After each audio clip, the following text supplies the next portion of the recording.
Hello, welcome everybody to the live stream today. In this video, I am going to guide you through the 5 ways for singers to build a safe and healthy belt voice.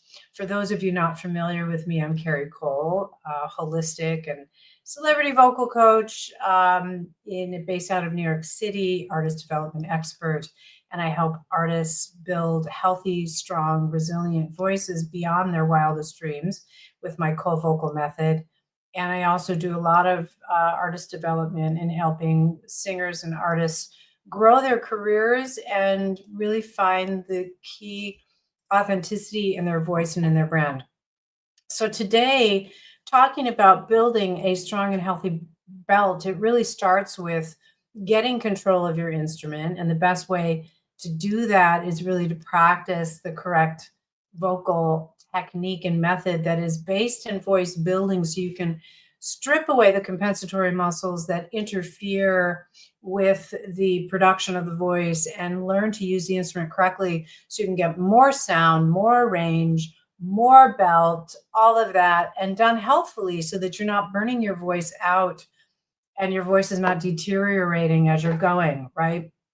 The voice is an instrument inside the body, and gaining control over the voice, and especially the belt voice, has a lot to do with getting control over the mechanics and the voice of the voice and breathing. Singing is a coordination between air and muscle. It's like on a balance beam between air and muscle, or teeter-totter, right? At a playground, right? So if you are pushing too much air, you have a breathy sound and you're fatiguing the voice. If you're pushing too much or squeezing too much muscle, and those two usually go together, there's an imbalance somehow. And learning how to use the instrument, the support of the body, from the trunk of the body down. Hi, Kate.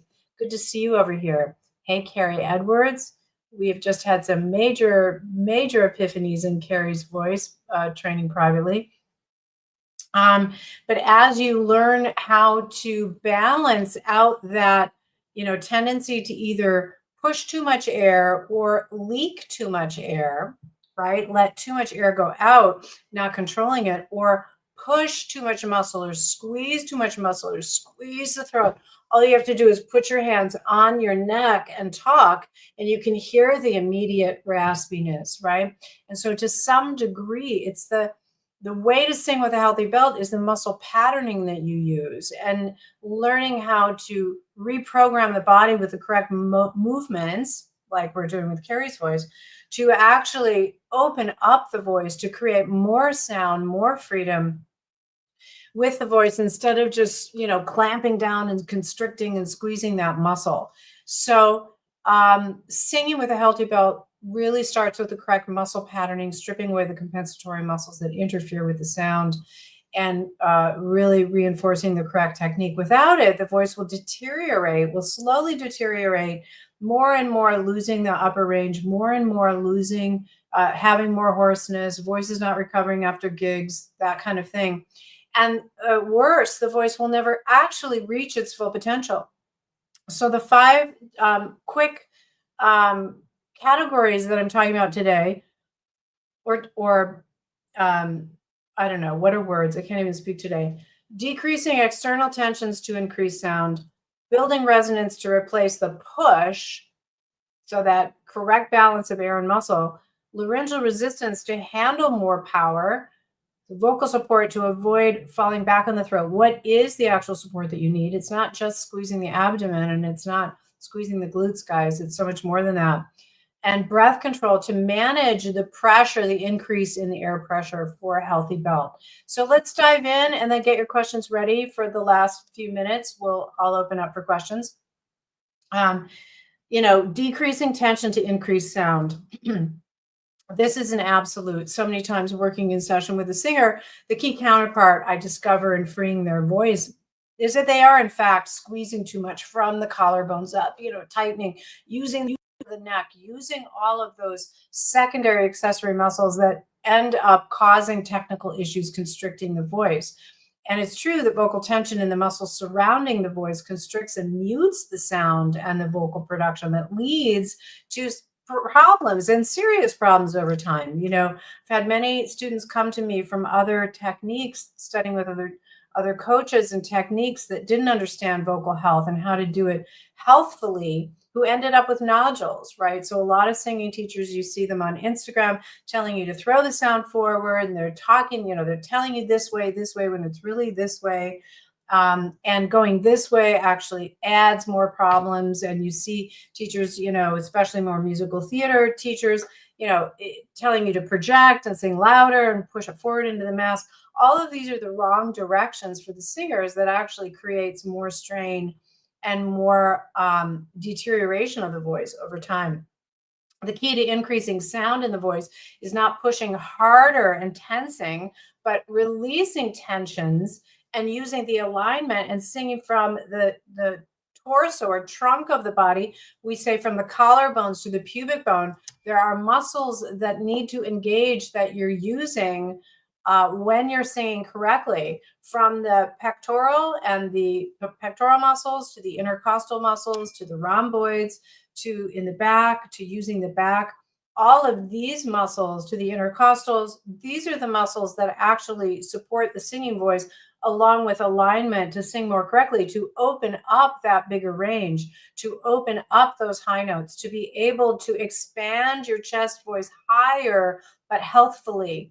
And there are very few coaches or technique teachers that really understand this. And often people are just manipulating sound on the surface. They're not fixing the actual core instrument, which we do in the cold vocal method. So the solution starts to first identifying which muscles are over functioning and which muscles are under functioning, right? Usually we start with the over functioning, right? So common compensatory muscle patterning is a complex name for a straightforward process. When primary muscles, the core muscles in the strength of the voice, the muscles I just talked about, the pectorals, the intercostal, the rhomboids, the muscles, and yes, the abdomen's engaged, but when you're singing correctly, you don't even need to think about the abdomen. And for you to tighten the abdomen causes problems with the voice, right? So when we learn to not use the wrong muscles, which are, grabbing from the back of the neck, upon onset, dropping the chest as though to propel the sound out, pushing the air out. These are all wrong motions, right? And so when we learn how to strip away the compensatory muscles that are always jumping in, the back of the neck jumps in when you see people lifting their chin, or, the veins squeezing or bulging out on their necks. We know that we're overusing the neck muscles, right? And so when we lift our chin to sing higher, the back of the neck is contracting and tightening. We always want to keep the chin level. We want to keep the head back over the body. We don't want to use the back of the neck. Back of the neck is the most commonly overused, over-functioning muscle in the compensatory muscles cycle that is over-functioning and causing massive deterioration and fatigue and strain in the voice. And so but we have to first learn how to position ourselves. And then once we do that, then we can actually target the core muscles to strengthen the core muscles. So during vocal training, we strip away the compensatory muscles that constrict and even damage the voice to create and provide a freer vocal path for the voice and strengthen the actual core of the instrument. So number 2 is building resonance to replace push, the balance of air and muscle. And to learn more about the cold vocal method, and to walk through a guided step-by-step method to learning this method and technique, all the things that I'm talking about here are all wrapped in a nice little bow and organized for you inside the Cole Vocal Method. You can head over to carriecole.com/Cole-method, Cole-vocal-method, or just go to our website at carriecole.com and you'll see the Cole Vocal Method page. And that walks you through, and you can learn it through my Vocal Freedom Circle, which is an 8-week self-study, or you can learn it in my Vocal Mastery Program, which is my year-long program, or you can come and train privately. I like a combination of both because that's where we really get the results. And we have our Black Friday sale going on right now. So Vocal Freedom Circle is 60% off. Vocal Mastery Program is already in session. But if you do want to join us, we have a tiny few little spaces, but you'd have to catch up and pay the difference. We're already a month and a week in. It's a year-long program. It's extraordinary. Um, or you can private sessions. Private sessions in our Black Friday sale are 50% off. You can buy a one or a bundle of 3. And just to start, I would start with a vocal analysis, which is a 30-minute session. I can analyze your voice and tell you kind of where you are in technique and exactly what you need to really, move the needle and make those wonderful changes in your voice. Number 2 is building resonance that replaces the push to really get that balance of air and muscle. So tone and resonance and volume and healthy vocal production in a belt voice really comes from resonance and sound. And so the more that you're reaching forward and squeezing from the back of the neck, you can hear how my voice is muted. But the more I sit back, the more versus right?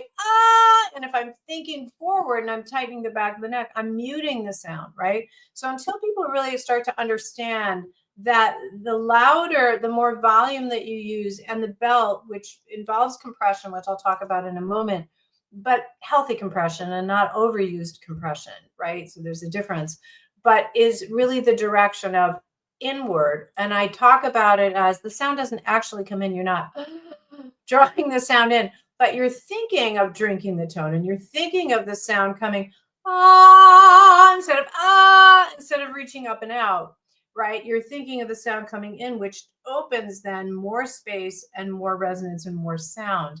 Many people, until they train, they end up pushing sound and volume to belt, but this only ends up backfiring and falling back on the throat, which causes all of those vocal issues. In technique, we improve the belt first by stripping away the compensatory muscles and then strengthening the core voice and then aligning the vocal path. So you'll find some more information over on the blog. As always, every Wednesday, I am going through the topic of the blog of this week. So if you go to carriecole.com/blog, you'll see all of this laid out and the exercises and all of the more detailed information that can help you.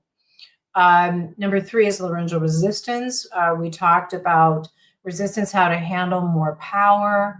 In vocal technique, we use the term laryngeal resistance to identify the motion of keeping the laryngeal muscles in a deeper position in general to resist the increase in air pressure as you're belting. And tongue position plays a big role in it too.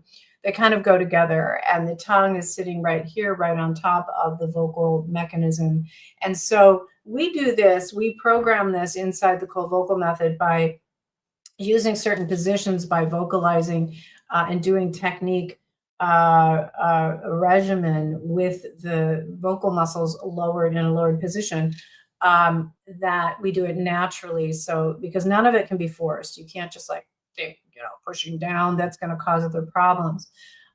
So if you just take your finger and you put it across the top of your throat here and you yawn, you feel that slipping down, right?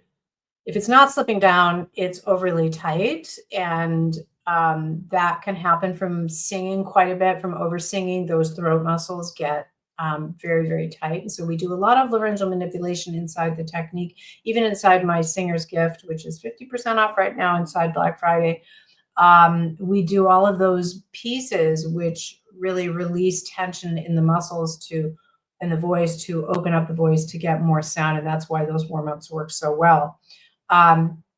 Another trick is to bring an imaginary cup of water to your mouth as if to drink, and put your hand here at the top of the throat like you're going to drink.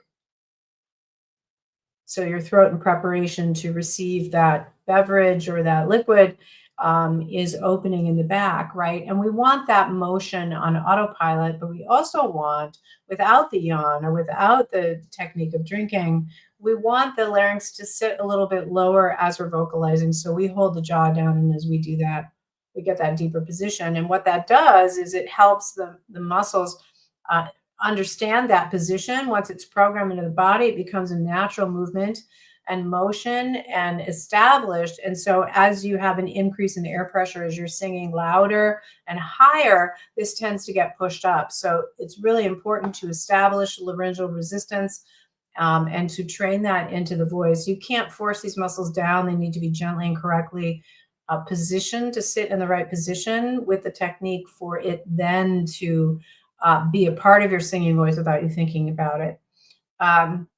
Number 4 is to build support and avoid falling back into your throat. Using the right support for your throat, for your voice, helps to keep from falling back on your throat and ruining your voice over time, right? Support is created with breath support, but also by establishing support using the muscles in the torso or trunk of the body. I always say from the collarbones to the pubic bone. So we start by alignment, because correct posture takes the strain off of the voice and the throat and uses the body to absorb the support that you need to support the singing voice, so the voice can be freer and ring freer. I always use the example, let me just grab my bell. I use the example of the bell, right? So think of the bell as your head, right, when you're singing. Now, if your head is slightly forward, which most people have because we have tech head, tech neck today, our heads are a little bit in a forward position, back of the neck is a little bit tightened. That means I'm muting the ring in my head because there's a tenseness, right? Because the weight of the head is 10 to 15 pounds that sits over the bodies when the head is forward. So when the head is forward, what is holding the weight of the head over the body? The neck muscles go into contraction, which is why we have so many problems, because tension in the neck muscles, as we talked about at the beginning of this, cause vocal problems or a lack of a clear path and a clear support system for the voice, and we end up singing from the throat. So that correct posture helps to take the strain off the throat. So imagine just taking your head, picking it up and popping it on top of the spine, like it's balancing on top of the spine like a scarecrow. And then we have more access in that vocal path to access the muscles of the pectorals and the intercostals and the rhomboids, the back muscles. And also the abdomen will engage, but we don't have to overengage it. We don't want to overengage it because that causes problems. And we keep the chest lifted. And as we keep the chest lifted during singing, instead of dropping, which is common, a lot of people go, ah, ah, ah. And even that slight drop here, the diaphragm goes back up and you don't have air in the lung. And then you're not singing with that support in the lower triangle. You're just singing with this little smidgen of air, which is not enough to really be able to belt and to really be able to handle the power that comes with belting, and then you're suddenly in your throat. Well, when you learn to use the body, and we use something called the sternum press or the chest press that engages the pectoral muscles and keeps the chest lifted as you're singing, what that does when you program that into the voice in vocal technique, and then it sneaks into the voice as you're singing because it becomes the natural way that your body is responding to get more sound, then you're taking the pressure off the throat. We're putting the pressure here, which is the healthy place to put the pressure. We call it the point of apogeo. So the point of apogeo is where you're feeling the maximum muscular tension when you're singing, should be more here, okay? And there are other places, but the majority, not that you feel tense here, but that this is absorbing the pressure and your neck and head is free. And then that gets the resonance to ring. And the resonance is what gets more sound and also helps sing with a healthier belt. So you're not just with the like squeezed belt, right? Which causes vocal problems over time. The final point that I want to make, and then I want to open it up for any questions that you guys have, is talking a little bit about breath control to manage the pressure for a healthy belt. So breath control for singers involves managing the airflow from the lungs to support vocalization. So it's not just how well you breathe, but and there's keys to that. And I have many voice lessons on Reels on Instagram and over on my Facebook that talk about really how truly to breathe diaphragmatically.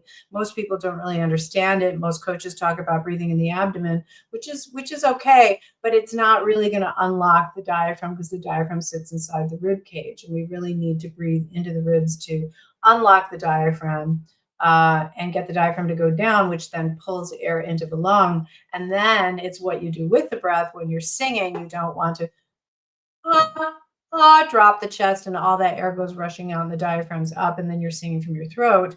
We really want that chest to stay lifted, and we want to be able on onset not to drop the chest or for the ribs to come in, because when that happens from the beginning of the phrase, you're going to end up singing from your throat right? So breath control really involves, more complex process, but involves posture, involves alignment, and then involves breathing down into the rib cage, and then involves not letting the ribs come in so quickly upon onset. And then you're starting to manage the breath control.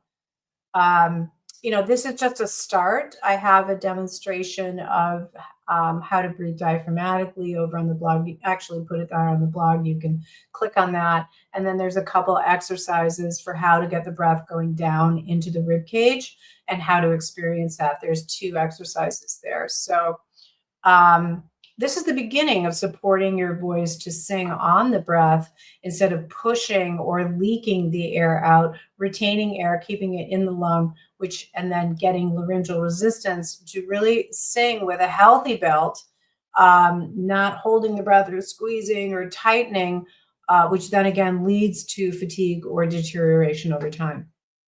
Let's open it up for questions for you guys.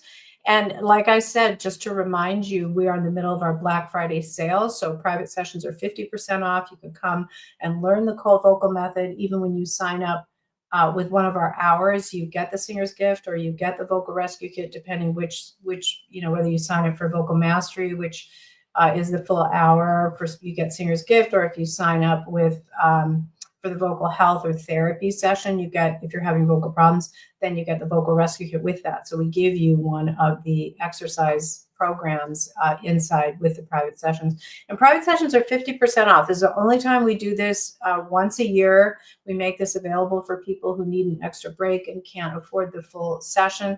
But you can also learn the full method inside the cold vocal method, inside the Vocal Freedom Circle, which is 60% off. So everything's on sale. This is our biggest sale of the year. So if you're interested, make sure that you go over to carriecole.com/shop.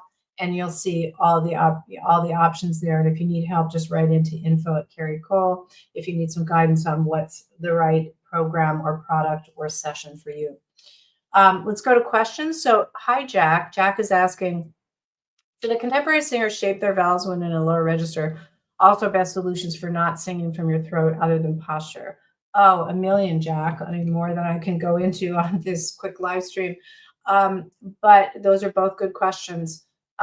Should a contemporary singer shape their vowels?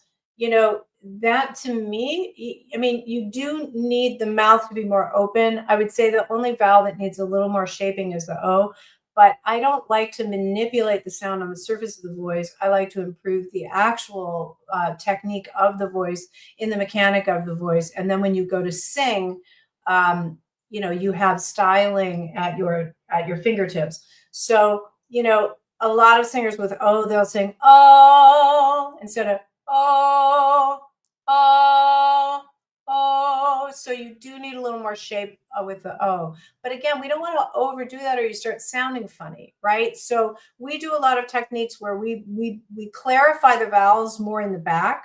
So it has less to do with shaping the mouth, and then the final touch would be those, but it's not the primary, if that makes sense.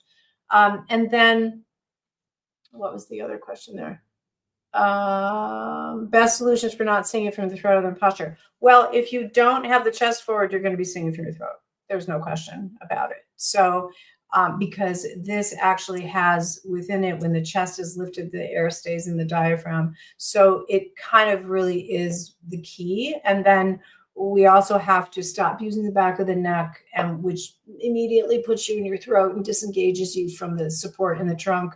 And then we have to strengthen the core voice, right? So it's not just posture, but we have to then strengthen the core voice. We have to do voice building exercises, which are inside the method. These are very specific series of exercises that build the legato line and the overtone series without changing your style at all. This is pure mechanical, pure biomechanical.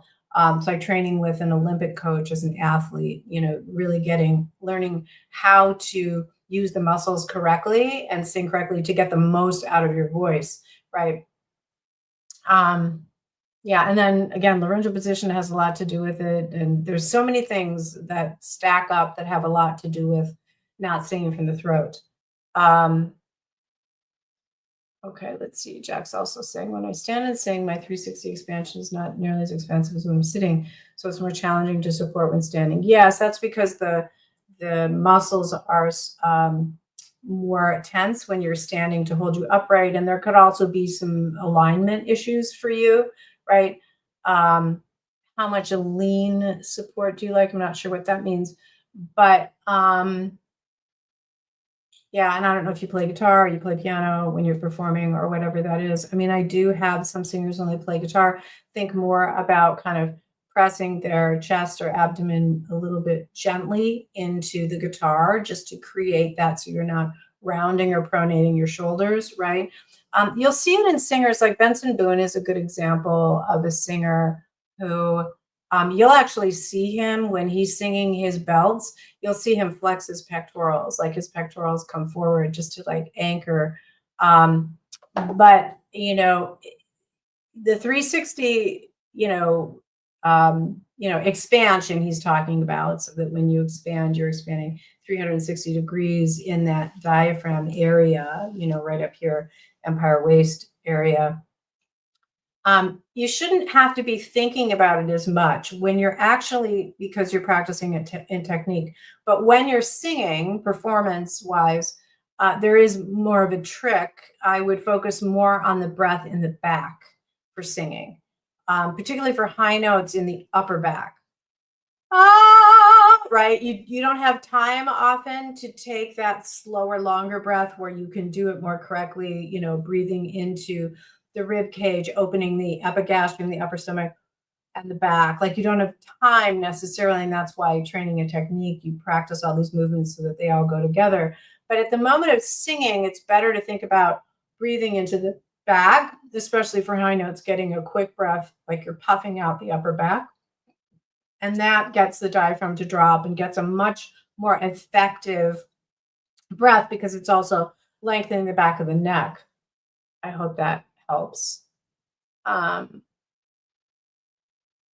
It makes sense, Jack. It has more to do with your alignment issues. So there's some alignment issues that when you're standing, because alignment starts in the feet, actually, how you're standing on your feet. It's more complex than I can go into today, but you can learn more about it by training with us. But it has a lot to do with the feet. And then just check if your knees are locked. You might be locking your knees. So I would go into a lot, which then creates the lower back to compress and tighten, and then that creates the forward head. So there could easily be something when you're standing that you're not doing when you're singing.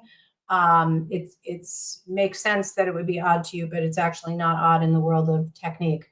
That's because when you're sitting, you're a little more aligned, and you don't have to deal with the pelvis or the feet or the legs or the knees. So I would go into like, lock the knees and then relax them. And it also might have to do with the position of your pelvis, because when you're sitting, your pelvis is generally not back. It's generally a little bit more aligned. So I would look at those things. You want your feet to be straight instead of splayed out, one splayed out. But that's also indicating an issue with the hips and an indication of tension in there, with tension there. Everybody's a little bit different, right? In the way that they stand, they sit, they work, what the things are that they're doing every day, carrying a heavy bag, not carrying a heavy bag. Everyone's alignment is a little different. And it's also not just the structural alignment. Some people can have scoliosis and things like that cause problems, which are really helped by physical therapy, by the way. In yoga, you can resolve a lot, unless it's an extreme condition. And even if it's an extreme condition, you can improve it like 50-60% through body work and physical therapy and body work modalities and rolfing and that kind of thing. But I lost my train of thought. Oh, it's not just structural in terms of that, but it's the muscles and it's the fascia.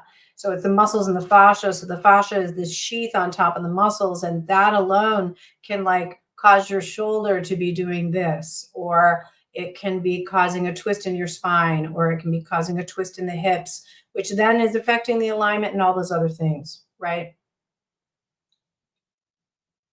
Yeah, you're welcome. I'm sure, Jack, if we had a session, I could figure it out. I could figure out what's going on. You're welcome. Um, have you done any training, Jack? Have you done serious technique? You know, it sounds like you may or may not have. Anybody else have any questions before I go? Yeah, singing with a healthy belt is, you know, I've taken many singers through that process. Um, they're always surprised as they go through using these technical methods.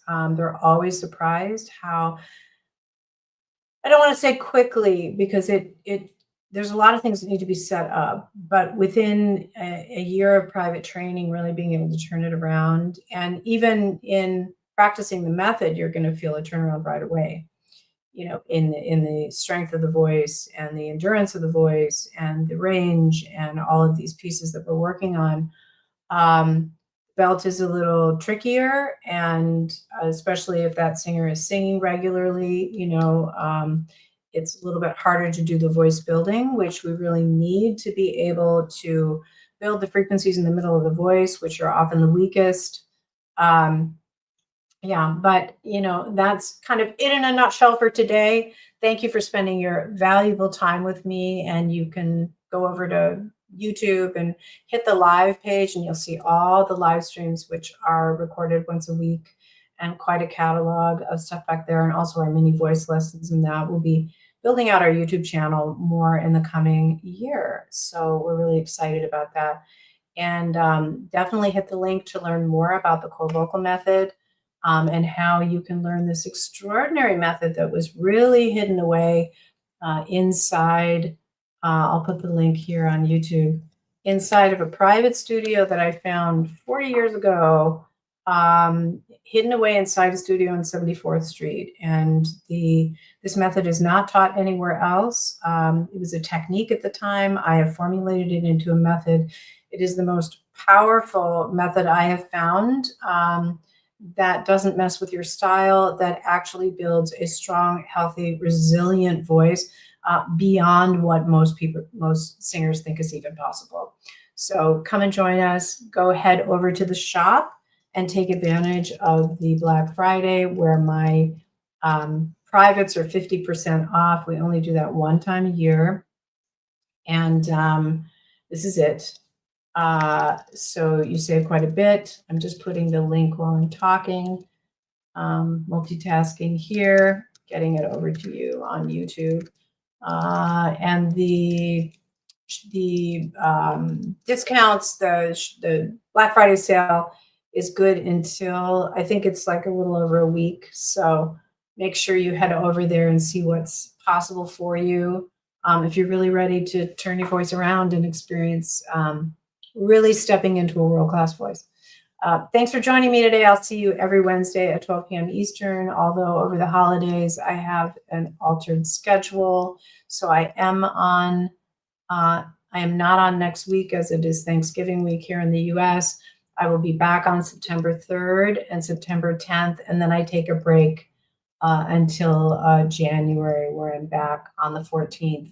But thanks for joining me today, and yeah, come and learn, come and experience what's possible for you. See you soon.